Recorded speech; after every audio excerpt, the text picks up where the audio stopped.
die kerk, daai kerk, sy kerk, my kerk, ons kerk, die dogma, daai dogma, die God, daai God, die naam, daai naam, chaos, verwarring, misleiding, vertwyfeling, 'n magtige die mekaar spil wat die wêreld vandag in is. Jesus het dit voorspel en daarteen gewaarsku. Die apostels waarsku daarteen.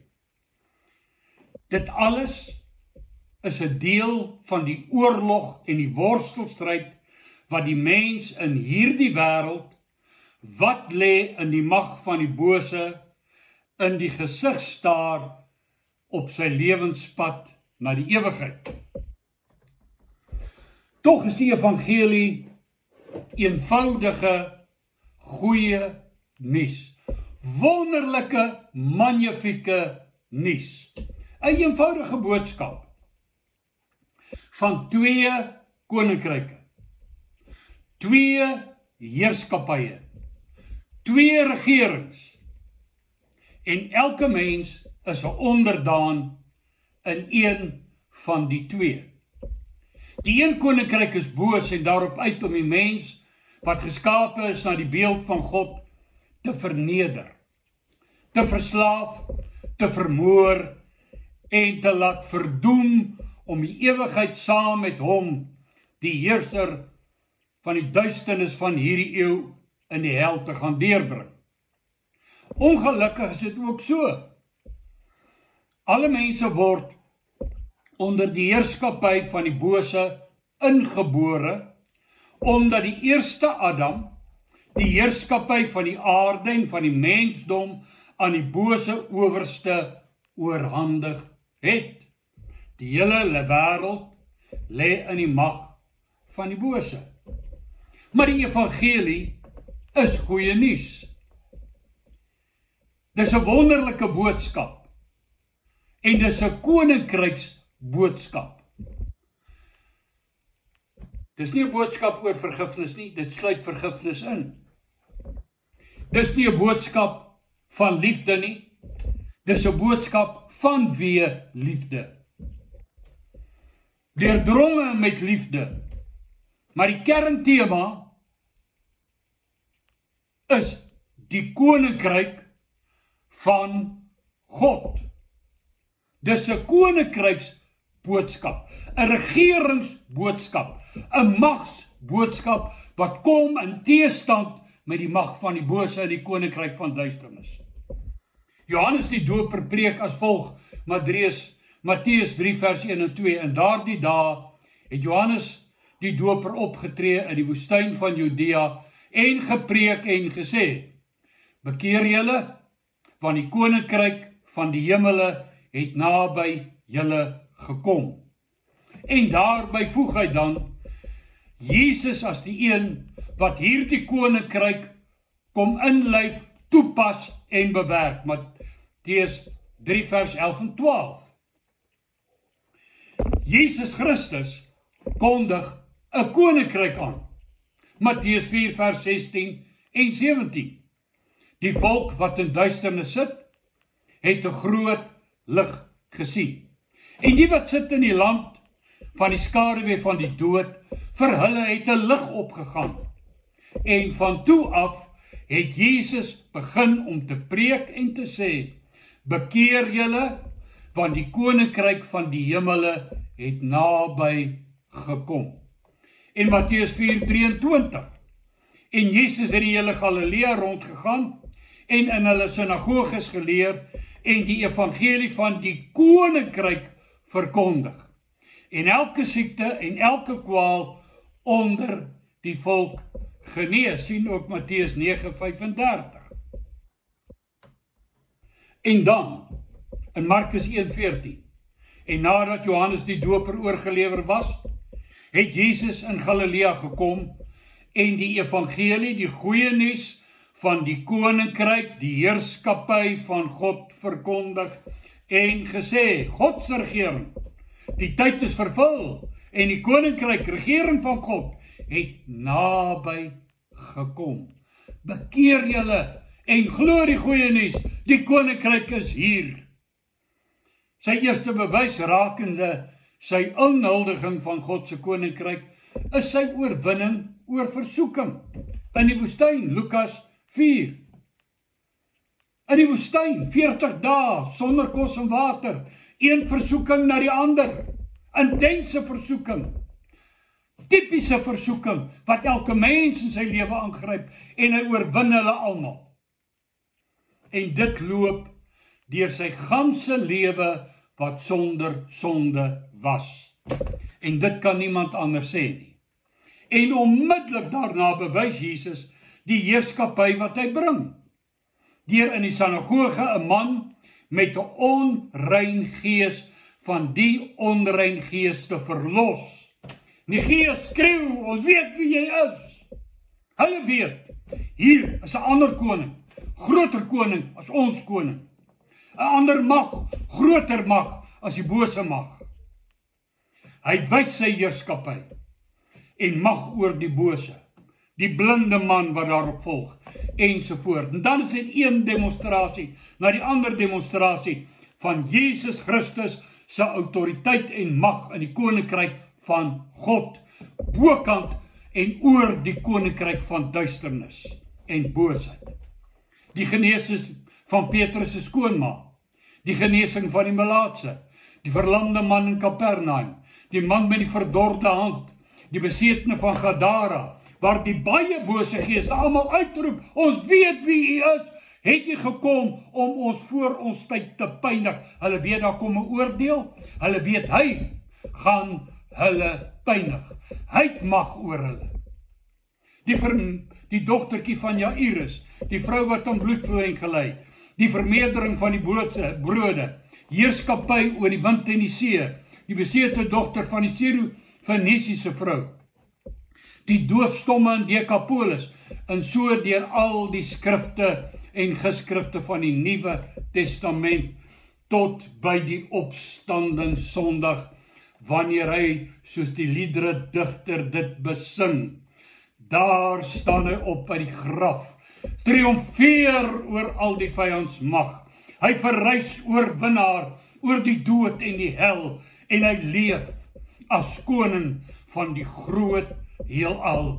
Ja, hy leef as koning oor die groot heelal. Duidelik is hier nou iemand wat mag uitoefen oor die bose en sy trawante. 'n sterker een, 'n magtiger een, 'n groter heerser het opgedaag. 'n hemelse vors, 'n koning van konings, 'n heer oor al die here, 'n mag bo alle magte, 'n heerser oor heersers. Hier is nou lig wat opgegaan het vir die wat in die land van die duisternis woon, en hulle wat in die land van doodskaduwee woon. Hier is vir hulle 'n geleentheid om uit die mag en die heerskappy van die duiwel te ontsnap en in God se koninkryk onder God se heerskappy te begin leef. Vry, verlos, nuut. Hier is hulle kans op 'n nuwe lewe, op verlossing, op vergifnis, op redding. Daarom dan, al Jesus se prediking en lering oor God se koninkryk en heerskappy en die koms daarvan. Alles wat hy leer, het op 'n manier betrekking op die koms van die koninkryk van God. Daarom dan by herhaling, wat hy sê, die koninkryk van God is soos. Die koninkryk van God is soos. En ook al die gelykenisse. Alles wat hy leer, het te doen en het betrekking op die koms van die heerskappy van God in die lewens van mense, hoe om dit te verkry, of hoe om daarin te gaan en dit te beleef. Of dan, hoe om uit die koninkryk van die bose te ontsnap, of eerder, hoe om daaruit gered te word, deur die koning van die konings. En dat die plek waar dit realiseer, binne in die mens is. Die mensehart, die koninkryk of heerskappy van God moet in my lewe en gedrag as individu vergestald word, realiseer en manifesteer. Lukas 17:21. Kom nie met 'n klomp klokkies wat lui nie, kom nie met allerlei goeders nie. Hier in my binneste, neem sy koningskap besit van my lewe, verdryf die duisternis en maak my en jou nuwe mense. Daarom dan, wanneer sy disippels vra, leer ons bid, leer hulle so bid: Onse Vader, wat in die hemel is. Die een wat regeer in die hemele, die koning van die hemele. Laat u naam geheilig word. Laat u koninkryk kom. Laat u wil geskied. En so tussen hakies. Die volgorde van die gebed is veelzeggend, maar later meer daaroor. En hulle wat sy koninkryk in hulle besit neem, of dit ontvang, word beskryf in Kolossense 1 vers 13 en 14. Hy, Jesus, God wat ons verlos het uit die mag van duisternis en ons oorgebring het in die koninkryk van die Seun van sy liefde, in wie ons die verlossing het deur sy bloed, naamlik die vergifnis van ons sonde. Nou dit word vervolg, maar laat ek afsluit met Kolossense 1:27, kom het noem C, die heel laaste gedeelte. Dit is Christus onder julle, die hoop op heerlikheid. Ons het geen ander hoop op heerlikheid, op enige ander wyse, as Filippense 2 vers 13, want dis God wat in julle werk, om te wil, sowel as te werk na sy welbehae. God in ons aan die werk, om sy wil te begin doen, gelei deur sy Heilige Gees, herskep tot nuwe mense.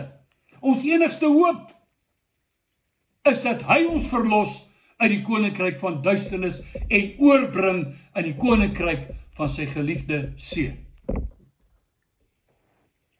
Dit doen hy slegs